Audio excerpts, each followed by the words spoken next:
Bonjour et bienvenue dans une nouvelle vidéo sur la cybersécurité et le réseau. Donc ici, on va remplacer le disque dur numéro 2 du serveur en base de données par un disque dur qui va être chiffré. Tout simplement parce qu'elle possède ou elle va héberger des données assez sensibles comme la base de données de GLPI et de GGR, ainsi que des sauvegardes de fichiers et de sites compressés. Et ça sera le cas pour nous de voir comment faire ceci. La première chose à faire, alors si vous voulez avoir internet sur la base de données, vous devez activer le pare-feu, le routeur Linux ainsi que le serveur DNS sur Windows 2022. Il faut bien que le serveur base de données Linux soit éteint car on va lui ajouter un deuxième disque dur. Donc pour lui ajouter un deuxième disque dur, il faut cliquer dessus, il faut faire configuration. On a stockage, donc on clique sur stockage et là on clique sur contrôleur SATA. Donc dans le contrôleur SATA, nous allons lui ajouter un deuxième disque dur. Donc on clique sur la petite croix là, donc ajouter un périphérique. On sélectionne disque dur. S'il n'y a aucun disque dur disponible dans votre liste, vous allez en créer un. Donc vous faites créer. Vous sélectionnez celui-là qui vous convient. Donc moi je sélectionne celui-ci qui est standard à VirtualBox, donc le VDI. On fait suivant. Alors pas besoin de préallouer la taille totale. Si vous voulez gagner de la place, vous ne le cochez pas. Il va juste prendre la place que le disque dur lui-même va prendre sur la machine haute. Donc on fait suivant. On va lui dire de mettre 20 Go, ce sera largement suffisant. Donc on fait finish, donc pour finir. Là on voit qu'il n'est pas encore attaché. Donc pour l'attacher, vous cliquez sur chose. Et là on voit qu'il est attaché. On valide, on fait OK. Et là, on va démarrer notre serveur base de données pour configurer notre disque dur. Donc, on va en démarrer. Vous pouvez mettre avec CTRL C donc de droite, mettre en plein écran. Donc, moi, je suis permuté. La machine va démarrer.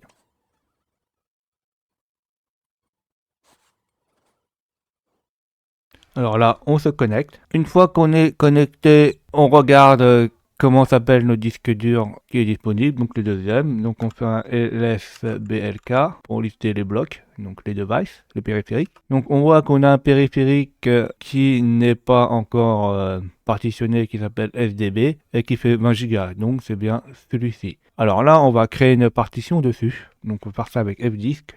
On fait sudo fdisk et le chemin du périphérique est dans device, donc dev et sdb. Donc tu as besoin des droits administrateurs. On peut taper m pour avoir l'aide. Donc on va faire la première chose, c'est de créer un nouveau label. Donc on fait en gpt, donc on fait g. Après dedans on crée une nouvelle partition, donc on fait n. On prend le premier, on commence au début, on va à la fin de la partition. Donc là on va prendre toute la place disponible. Donc là, une nouvelle partition est créée de type Linux. Donc tout ceci nous convient. Donc on n'a pas besoin de changer le type. Et on va l'écrire en faisant W. On fait encore un ls bloc, donc sblk, pour voir comment notre partition s'appelle. Donc notre partition s'appelle sdb1. Donc c'est cette partition-là qu'on va formater. Alors, avant de formater la partition, on va voir où on va la monter. Donc nous, on va la monter dans Média et Disque 2. Donc regardons dans Média. Regardons s'il y a quelque chose déjà dedans. Donc dedans, il n'y a rien. Donc il n'y a pas de disque 2. Donc on va créer en administrateur notre répertoire avec Mac Directory. Donc mkdir. Et on crée le répertoire disque 2 où ça va être monté. On vérifie que le disque 2 a été créé. Donc là, c'est bon. La première chose qu'on va faire, c'est qu'on va formater la partition SDB1 en format LUC format pour qu'elle soit chiffrée et qu'on puisse mettre dans un conteneur. Donc on fait un sudo, on utilise l'utilitaire crypt setup avec l'option LUC pour dire que c'est bien le chiffrement LUC qu'on veut mettre et on veut la formater. Donc on tape format, on met bien le bon device SDB1. Alors faites attention, mettez pas SDB, sinon il va tout détruire. Donc là, il le dit bien. Il dit attention, l'écrasement des données sur le device, donc sur le périphérique SDB1, est irrévocable. Donc on ne pourra pas retourner en arrière une fois qu'on aura écrasé les données dessus. Donc pour être sûr qu'on est d'accord, il faut taper yes en majuscule, en lettre capitale. Là, ça sera notre phrase de chiffrement qu'il faut mettre. C'est surtout cette phrase-là, pour surtout pas l'oublier, que si vous l'oubliez, vous ne pourrez plus jamais accéder à cette partition. En tout cas, vous ne pourrez plus accéder aux données chiffrées de cette partition. On tape le mot de passe, il nous le redemande.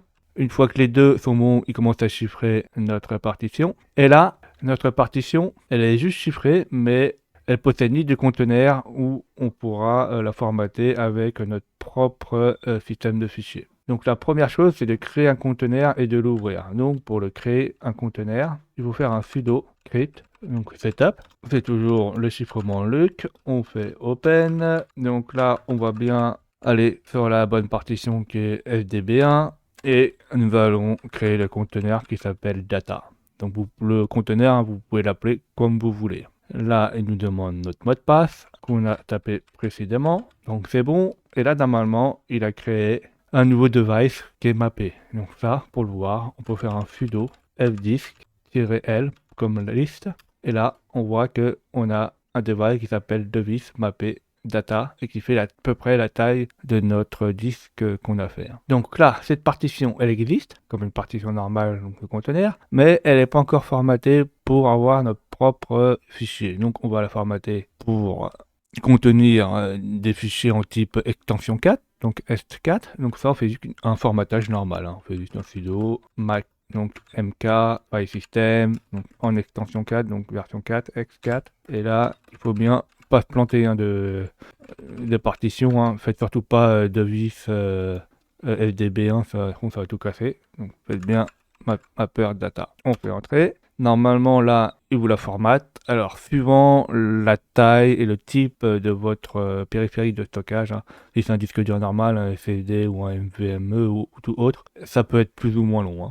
Donc là, il est bon. Alors, on peut faire un test avant. Tout s'est bien effectué, on peut essayer de le monter à la main. Alors, pour le monter à la main, il suffit juste de faire un mount, donc un mount tout normal, un sudo mount. On a juste à lui dire le type de fichier avec laquelle on l'a formaté, donc extension 4. Il faut bien mettre le device mapper data et on va le monter dans le répertoire qu'on a créé, donc dans Media disque 2. Normalement, si on va dans Media, là on est dans Media, donc on peut le vérifier. Si on va dans disque 2, on a bien Lost and Found. Donc là, ça veut dire que ça a bien été monté. Alors, une fois qu'on a fait ceci, il faut le démonter. Il y a une étape en plus que le démontage normal. Donc, il faut bien faire un sudo unmount et lui dire où on l'avait monté. Donc, on l'avait monté dans Media et disque 2. Alors, il y a une étape supplémentaire, c'est qu'il faut aussi fermer le conteneur. Donc, il faut faire un sudo crypt setup le close. Mais bien lui spécifier le conteneur. Parce que rien ne vous empêche, en faisant ces techniques-là, de créer 10 partitions ou de les chiffrer. Vous pouvez faire ce que vous voulez. Donc là, là tout est fermé. Et donc là, l'étape suivante, ça serait bien que par exemple, il puisse monter automatiquement la partition chiffrée au démarrage. Donc il y a deux choses à faire. Donc la première chose, c'est de dire à crypt table quelle partition donc chiffrée avec Luc il faut monter en premier, où elle se trouve. Donc là, il faut faire un sudo nano et on va modifier le fichier qui est en etc crypt tab. Donc ça, c'est pour monter la partition chiffrée. Donc là, on va modifier ceci. Alors dedans, la première chose qu'il nous demande, c'est la cible, donc le conteneur. Donc nous, c'est bien le data. Donc la source. Alors la source, on a vu qu'en fait, notre partition où se trouvent les données chiffrées, c'est dans device, donc dev db1. Donc là, il faut bien mettre ça. Nous, on va pas mettre les clés dans un fichier, on va le taper au démarrage, le mot de passe. Rien ne vous oblige de créer un fichier clé, ou de même, rien ne vous oblige de créer une clé USB où il y a un fichier clé dedans et qu'au démarrage, vous la mettez et que ça démarre le serveur. Après, c'est à vous de vous débrouiller comment faire ceci. Donc là, pas de keyfile. Et là, le type de chiffrement, c'est Luc. Donc ça, on va le laisser comme ça en option. On sauvegarde en faisant CTRL O et on quitte en faisant CTRL X. Une fois qu'on a fait ceci là, il faut monter notre partition dans disque 2, donc le mapper data. Donc notre conteneur, il faut le monter. Donc ça, il faut utiliser fstab, donc là-dedans. Alors la première chose, c'est que une fois qu'elle est déchiffrée, elle se trouve pas dans le device SDB1, mais se trouve dans un device mappé, donc dans le device mapper, et le conteneur s'appelle data. Une fois que ceci est fait là, il faut la destination, lui mettre. Donc la destination, on va le monter dans Média et disque 2. Le type. Alors le type de fichier, on lui a mis extension 4. Les options, bon, on met les options par défaut. Alors pas de dump. Et par contre, il y a un mot de passe. Donc une fois que tout ceci est mis, on va écrire avec CTRL-O et on quitte avec CTRL-X. Alors pour voir si ça fonctionne, il faut redémarrer la machine et on va voir si il arrive à monter la partition. Bon, on boot, la machine redémarre.